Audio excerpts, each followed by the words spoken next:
السلام علیکم، میں ہوں محمد امین اور آج کا ہمارا جو لیکچر ہوگا وہ خاص طور پر فرسٹ ایئر کے لیے ہے، جو کہ پرانی ہے یا نئی جو بچے سٹارٹ لے رہے ہیں ان کے لیے، اور عمومی طور پر تمام اسٹوڈنٹس کے لیے ہے جو کہ 9th 10th کلاس میں بھی پڑھتے ہیں، کیونکہ آپ اگر وہیں سے یہ چیزیں جو ہے وہ سیکھیں گے تو انشاءاللہ آگے آپ کو مشکل نہیں ہوگی۔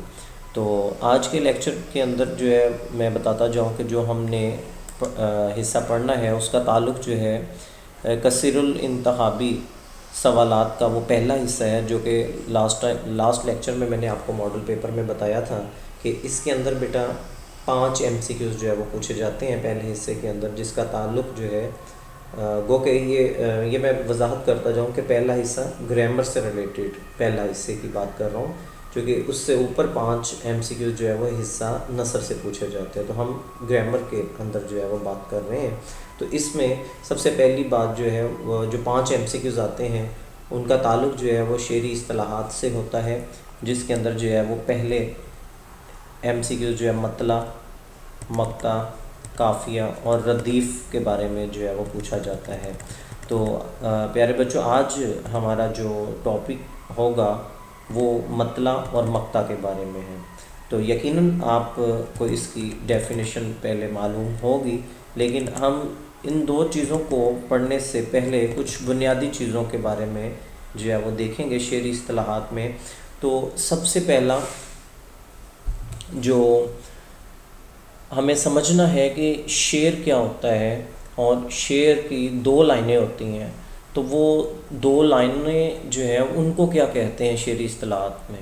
تو سب سے پہلے جو ہے وہ دیکھیے گا بیٹا، اسی میں سے میں بتاتا جاؤں گا ساتھ ساتھ کہ MCQs بھی جو ہے وہ یوں ہی کریٹ ہوتے ہیں، اور یہی وہ بنیادی چیزیں ہیں۔ اگر آپ ان کو سمجھ لیں تو ہم لوگ جب بھی MCQs بناتے ہیں تو بیٹا اسی کو گھما پھرا کر آپ سے پوچھتے ہیں۔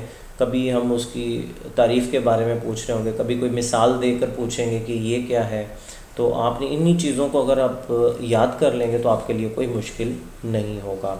تو دیکھیے اس کے اندر جو ہے مصرع، شعر کے آدھے حصے کو مصرع کہتے ہیں۔ سب کو بڑا آسان ہے، یہ 2 لائنیں ہوتی ہیں نا جی شعر کی، تو شعر کی پہلی لائن بھی مصرع کہلاتی ہے اور دوسری لائن بھی مصرع کہلاتی ہے۔ وہ الگ بات ہے کہ وہ پہلا مصرع کہلائے گا، وہ دوسرا مصرع۔ مصرع عربی زبان کا لفظ ہے، MCQs آ سکتے ہیں، جس کے معنی ہے دروازے کا ایک پٹ۔ آپ نے اکثر دیکھے ہوں گے 2 دروازے ہوتے ہیں، تختے ہوتے ہیں جسے کہتے ہیں، تو اس کے ایک حصے کو جو ہے وہ عربی زبان میں اس کو پٹ کہتے ہیں۔ 2 پٹ ہوں تو ایک دروازہ بن جاتا ہے۔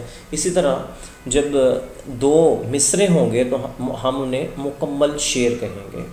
تو جس طرح سے آپ کیمسٹری پڑھتے ہیں بیٹا، تو وہاں پر آپ مساوات کو بیلنس کرتے ہیں، دونوں طرف بیلنس کرتے ہیں، تو اسی طرح شعر کا ہم وزن ہونا بھی ضروری ہے، اور یہ ڈیپینڈڈ ہے کہ جو مصرع ہیں وہ ہم وزن ہونے چاہیے۔ تو چند مصرعوں کی مثال میں یہاں پر دیتا ہوں۔ اب یہ شعر کا ایک مصرع ہے، 2 نہیں ہے، تو لہٰذا ہم چونکہ بنیادی بات کر رہے ہیں تو پھر ہمیں یہ چیز جو ہے وہ ذرا دیکھنی ہے آپ نے۔ تو دل ستم زدہ کو ہم نے تھام تھام لیا، تو یہ پہلا مصرع۔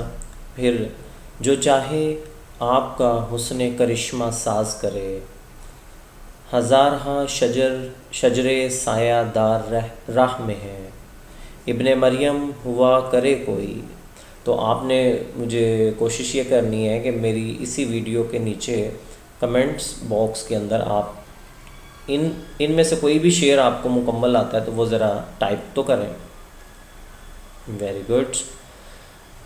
اچھا جی، اس کے بعد اگلا ہم نے جو چیز سمجھنی ہے، چونکہ مطلع مقطع پہ بعد میں جائیں گے، جب ہم ان بنیادی چیزوں کو سمجھ لیں گے تو ہمارے لیے بہت آسان ہو جائے گا آگے پڑھنا۔ تو شعر اب بہت آسان ہے، ویری گڈ، کئی بچوں کو تو پہلے سے پتہ چل گیا کہ 2 مصرعے مل کر ایک شعر بنتے ہیں۔ چند اشعار ذرا ملاحظہ کر لیجئے گا، اور میں سنا بھی دیتا ہوں آپ کو پڑھ کر۔ اب انشا جی کو بلانا کیا، ابن انشا کا شعر ہے جن کا اصل نام شیر محمد ہے، اور اسی کتاب کے اندر آپ جو ہے وہ ان کی تحریر کو پڑھیں گے بھی، بڑے مزے کے سفر نامے لکھتے ہیں، اور نثر نگاری کے ساتھ ساتھ جو ہے وہ شاعر بھی بہت اچھے ہیں۔ اب انشا جی کو بلانا کیا، اب پیار کے دیپ جلانا کیا، اب انشا جی کو بلانا کیا، اب پیار کے دیپ جلانا کیا، جب دھوپ اور چھایا ایک سے ہوں، جب دن اور رات برابر ہو۔ اور دوسرا شعر ہے احمد ندیم قاسمی کا، تو ان کی لکھی ہوئی تحریر بھی آپ انٹرمیڈیٹ کے اندر جو ہے وہ پڑھیں گے، اور یہ نہ صرف شاعر ہیں بلکہ بہترین ڈرامہ نگار بھی تھے۔ اندھیری رات کو یہ معجزہ دکھائیں گے ہم، اندھیری رات کو یہ معجزہ دکھائیں گے ہم، چراغ اگر نہ ملا اپنا دل جلائیں گے ہم۔ اور اسی طرح ادا جعفری کو تو آپ جانتے ہوں گے، آپ کی کتاب 10th کے اندر جو ہے ان کی غزل بھی تھی، تو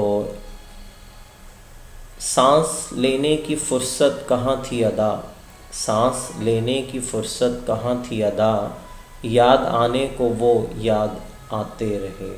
تو آپ نے مجھے یہ بھی بتانا ہے کہ یہ جو ادا کے اوپر میں نے علامت لگائی ہوئی ہے یہ کس چیز کی ہے، تھوڑا سا میرے منہ سے نکل گیا، ہنٹ آپ کو مل گیا ہوگا، تو یہ آپ نے بتانا ہے کہ یہ علامت کس چیز کی ہے، تو ذرا کمنٹس باکس کے اندر آپ بتایا کریں۔ بیت کسے کہتے ہیں؟ جس شعر کے دونوں مصرے ہم قافیہ ہوں اسے بیت کہتے ہیں۔ مثلا مفلسی سب بہار کھوتی ہے، مفلسی سب بہار کھوتی ہے، مرد کا اعتبار کھوتی ہے۔ اور فرد کسے کہیں گے؟ شاعر کا ایک شعر جو اس کی غزل، نظم یا مرثیے، قصیدے یا قطعے کا جز نہ ہو، یعنی کہ اس کا نہ ہو، بلکہ تنہا ہو ایک الگ سے، یعنی کہ اس نے وہ نہ تو مکمل غزل کہی ہو، نہ نظم ہو، نہ مرثیہ قصیدہ، کچھ بھی نہ ہو، بلکہ اس نے خالی ایک شعر لکھا ہو، تو اس سے ہم کہیں گے فرد کہلائے گا وہ۔ تو ضروری نہیں ہے کہ فرد کے دونوں مصرے ہم قافیہ بھی ہوں، ایسے اشعار شعراء آپ نے مجموعے میں فردیات کے عنوان سے جو ہے وہ شامل کرتے ہیں۔ اکثر شاعری کی آپ نے کتاب دیکھی ہو تو اس میں اس عنوان کے تحت جو ہے وہ ایک شعر شامل ہوتے ہیں یا الگ الگ ہوتے ہیں۔ مثلا یہ شعر دیکھیے جو ظہیر کشمیری کی کلیات عشق و انقلاب میں درج ہے کہ سحر تک میری آستین پہ رہا، سحر تک میری آستین پر رہا، ستارہ سرے شام ٹوٹا ہوا۔ تو یہ ایک مثال میں نے آپ کو، یہ ساری باتیں بیٹا بتانے کا مقصد یہ تھا کہ آپ شاعری کی بنیاد کو جو ہے وہ سمجھ لیں، تاکہ جو ہے وہ آگے سمجھنا پڑھنا اور اگلے 2 سال جو ہے وہ آپ کو حصہ نظم اور غزلیات میں کسی قسم کی کوئی دشواری نہ ہو۔ عام طور پر آپ زیادہ جو بچے جو FSC کر رہے ہوتے ہیں ان کی کوشش یہی ہوتی ہے کہ اردو کو بہت کم ٹائم میں وہ بہت اچھا گین کر لیں اور اچھے نمبر لیں۔ تو الحمدللہ جیسا کہ میں نے پچھلے لیکچر میں بھی ذکر کیا تھا کہ میری کلاس کے اندر جو ہے وہ بچے ماشاءاللہ سے 90+ نمبر بھی لے چکے ہیں، اور اسی طرح ہمارا کام جو ہے وہ آپ کو گائیڈ لائن پرووائڈ کرنا ہے۔ بیٹا جتنی آپ محنت کریں گے اسی اعتبار سے جو ہے وہ آپ کے نمبر آئیں گے۔ تو بہرحال آج ہم جو آگے پڑھنے جا رہے ہیں وہ ہے مطلع۔ مطلع کا مطلب ہے طلوع ہونے کا مقام۔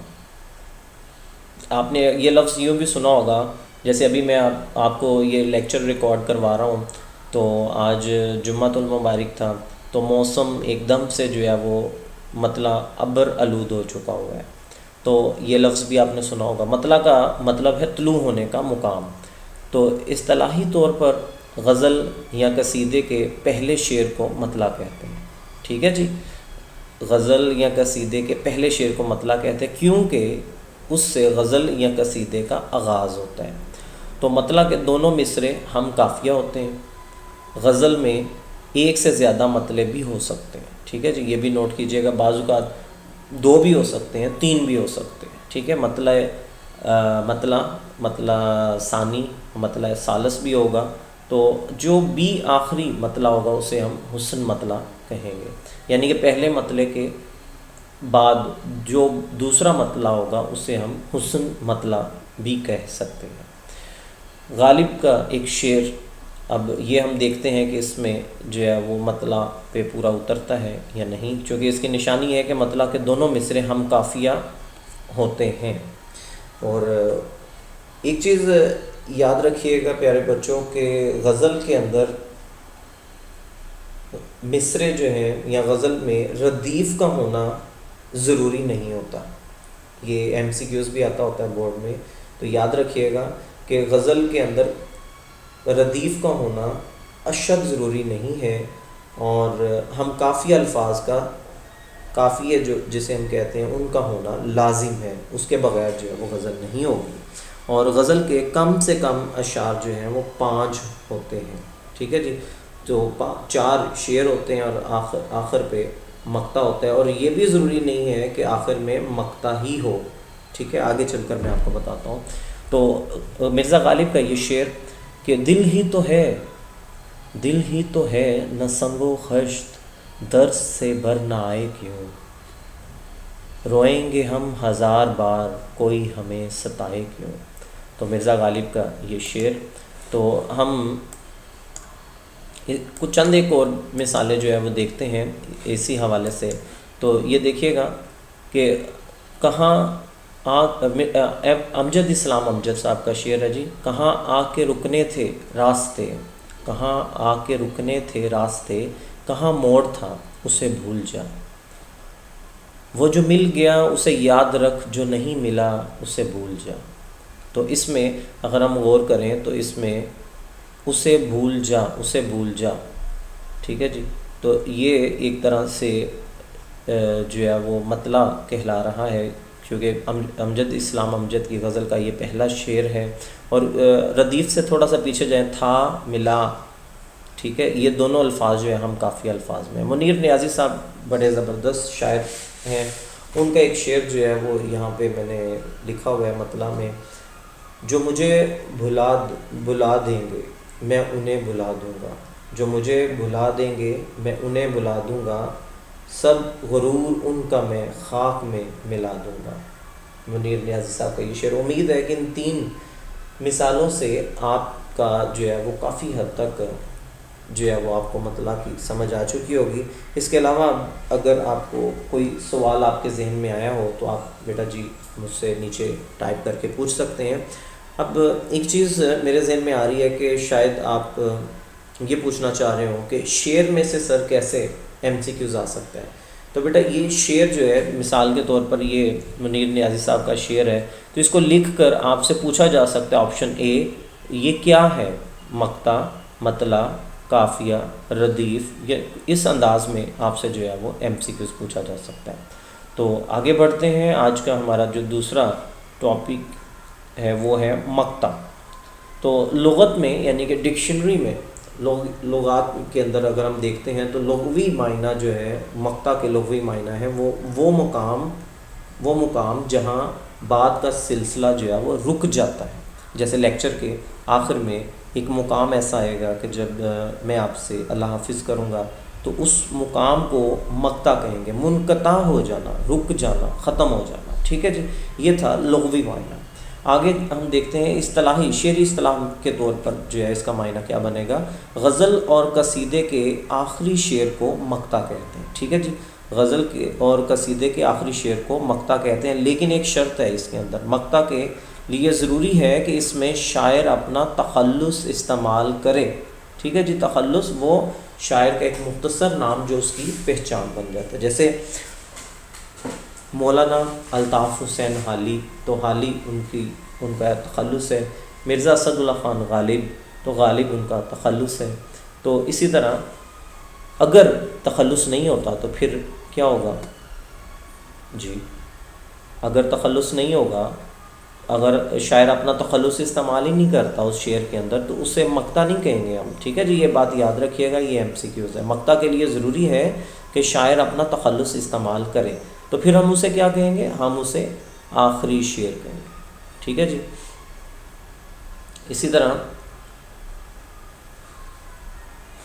مثالیں ہم کچھ دیکھتے ہیں کہ اس کے بغیر آج جی اداس ہے، اس کے بغیر آج بہت جی اداس ہے، جالب چلو کہیں سے اسے ڈھونڈ لائیں ہم۔ حبیب جالب صاحب کا یہ شعر تھا۔ تو اسی طرح حفیظ جیلندری کا ایک شعر، ہاں میں حفیظ ہوں تیرا بندہ، ہاں میں حفیظ ہوں تیرا بندہ، بت خانے کے اندر اب تک میری نیت پوچھتا ہے کیا، تیری مشیت تو رہا ہوں۔ یعنی کہ تھوڑا سا میں اس کی وضاحت کر دوں، میں رک گیا تھا کہ میری نیت پوچھتا ہے کیا، تیری مشیت تھی تو رہا ہوں، اس کو یوں پڑھیں گے، ٹھیک ہے۔ تو اصل تھوڑا سا میں اس کو ایکسپلین کر دوں چونکہ میں خود رک گیا تھا۔ تو ہاں میں حفیظ ہوں بندہ تیرا، یعنی کہ اپنے رب سے مخاطب ہے کہ اے میرے رب، ہاں میں میرا نام حفیظ اور میں ہی تیرا بندہ ہوں، اور اس بت خانے کے اندر اب تک، یعنی کہ بت پرستی میں یا ان برائیوں میں اب تک پڑا ہوا ہوں، تو میری نیت پوچھتا ہے کیا، میری نیت کیوں پوچھتا ہے کہ تیری مرضی تھی تو رہا ہوں، مراد کہ وہ اپنے شکوہ، جواب شکوہ والا معاملہ ہے، ٹھیک ہے جی۔ تو آگے چلتے ہیں کہ میر تقی میر کہتے ہیں، گھبرانا میر عشق میں اسے سہل زست پر، جب بس چلا نہ کچھ تو میرے یار مر گئے۔ تو میر تقی میر کے اس شعر کے ساتھ ہمارا یہ آج کا ٹاپک مطلع اور مقطع مکمل ہوا۔ اس میں سے اگر آپ کو کچھ بات سمجھ نہ آئی ہے تو آپ مجھ سے پوچھ سکتے ہیں۔ تو اس کے ساتھ ہی محمد امین کو اجازت دیجیے، انشاءاللہ اگلے لیکچر میں آپ کے ساتھ پھر حاضر ہوں گے۔ بہت شکریہ، اللہ حافظ۔